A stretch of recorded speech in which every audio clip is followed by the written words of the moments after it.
Avant d'être acteur, tu as fait beaucoup de métiers manuels. Est-ce que acteur, c'est un métier manuel ou est-ce que c'est un métier intellectuel? Je pense que c'est, en tout cas manuel, c'est un mot qui est un peu galvaudé. J'ai été préparateur de moto en même temps, j'ai fait j'ai fait de la sérigraphie aussi.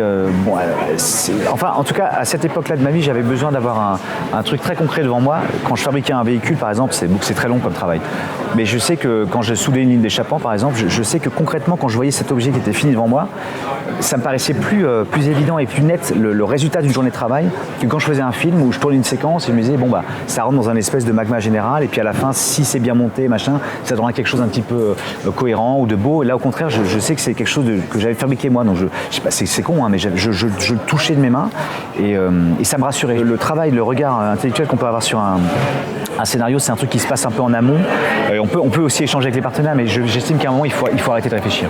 C'est quelque chose qui doit surgir, et je crois beaucoup en fait à la préparation. Je crois beaucoup en fait à l'apprentissage du texte en amont. Moi, j'apprends à peu près un mois d'avance parce que j'ai besoin d'oublier un peu ce que je fabrique, enfin ce que je vais jouer. Je suis un acteur qui a besoin d'être vraiment extrêmement cadré. J'ai besoin d'avoir le texte en tête très longtemps à l'avance. J'ai besoin d'avoir le fil rouge à peu près de la pensée dans ma tête pour qu'en fait je dorme dessus et que en fait mon cerveau, si tant est qu'il m'en reste encore un peu, travaille de lui-même. C'est comme ça que je bosse. Est-ce que tu penses quand tu joues?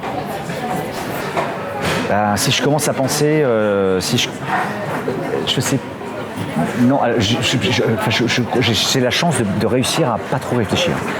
C'est vraiment des rares métiers au monde où on dit arrête de réfléchir. En général, on dira toujours d'intellectualiser le truc et d'être le plus focus et sharp et efficace.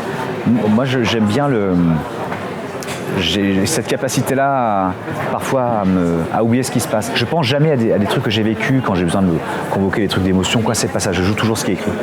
Mais je sais qu'il y a un truc, il y a une sorte de mémoire dans mon corps, dans ce que j'ai vécu qui ressurgit beaucoup plus simplement, je dirais. Et d'une manière plus évidente que quand j'ai commencé à faire des films. Je me fais plus confiance en tout cas.